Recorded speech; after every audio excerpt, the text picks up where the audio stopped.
I'm going to get the gelatin out of the refrigerator. It's been there a week. It didn't need that much time, but that's the way it turned out. And I'll show you how I unmold it, which is can be somewhat tricky.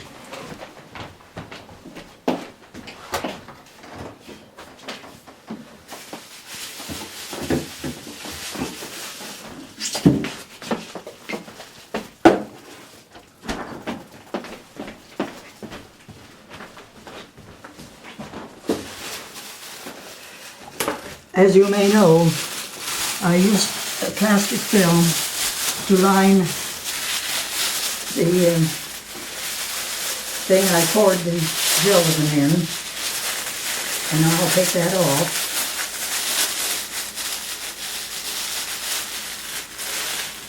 And I believe it's in pretty good shape.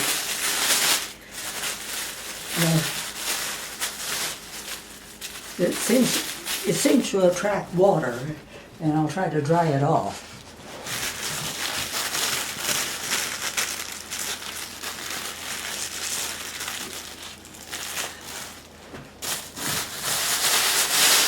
What has worked for me is to get the plastic that you want the gelatin plate to be on.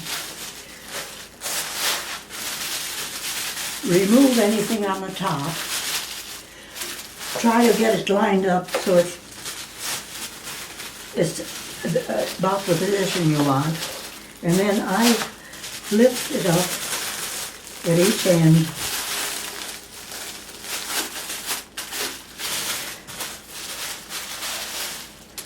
And here's where you've got to be careful how you do it.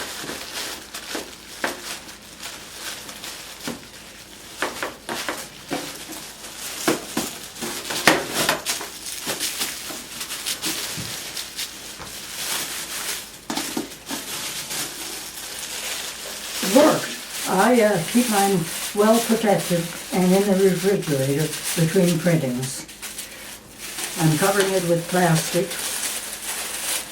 and then I'm going to put it in 2 sacks. It's important you do not let air get to any corner, because if you do, it'll ruin your plate, because it'll get dry and curl up, and you'll have to throw that corner away.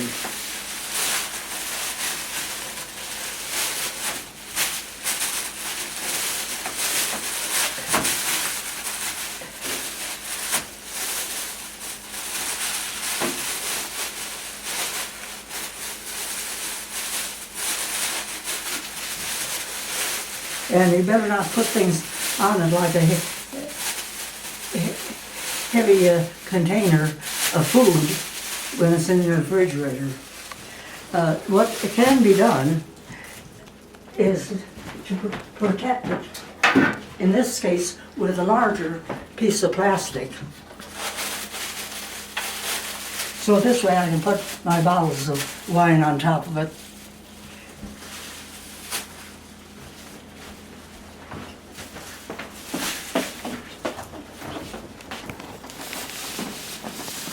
Ready to use. Gelatin printing is something you can do with minimal equipment and supplies and do in your own kitchen. It can be messy, but that's your problem. You'll have fun no matter how it comes out. I just took this out of the refrigerator, and I found that a slightly larger thing of this sort can go over your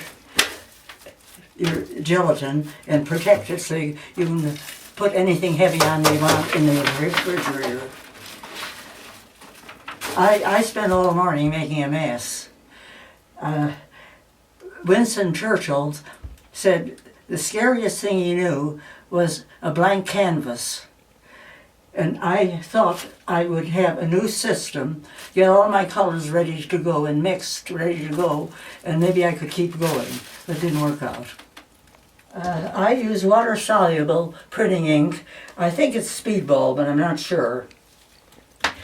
And I use Breyers, which aren't here, but you can also use brushes, or you can use little pieces of cardboard.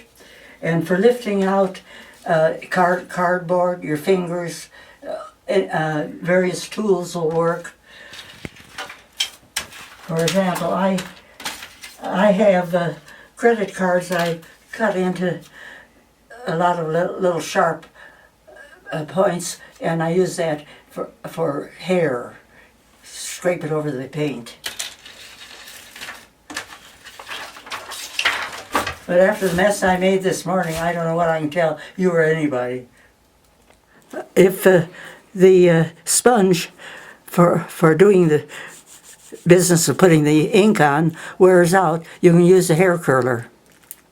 I use brushes too. Yes, too thick with the cotton on the end of them.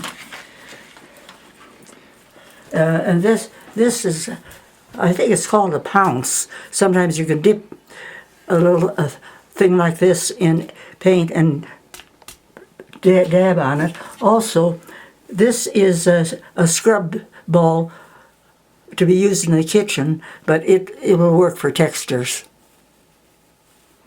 Just put the ink on and then dab on it. Okay, in printmaking you can print with many different surfaces. But also for tools, you can use a great many things. Brushes, brayers, cards, your fingers, cotton swabs. This was for my Christmas card, and I rather liked it, and I thought maybe I could use it as a takeoff point for another gelatin print.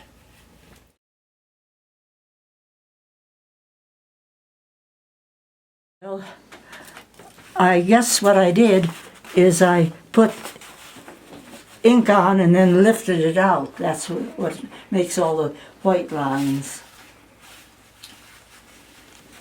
The Cadillac of papers for printmaking is BFK Reeves.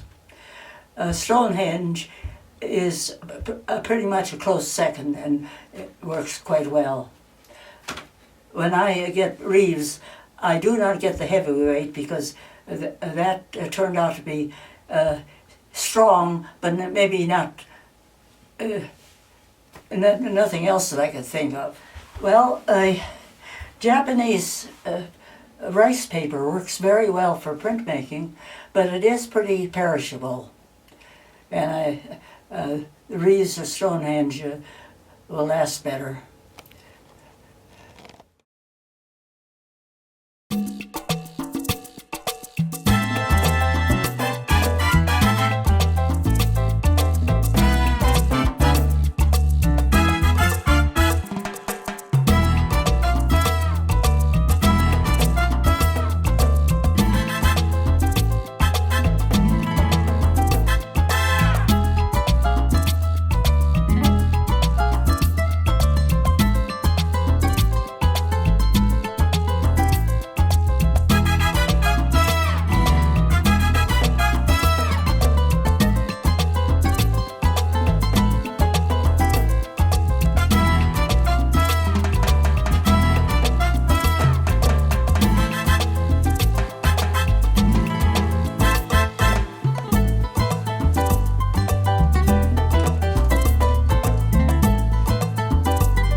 laser.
Comes the realization that there are simply some things you can't do like you used to. But don't tell that to one local woman who refuses to believe that when it comes to her passion in life. Leah Krause joins us in studio to explain. Leah?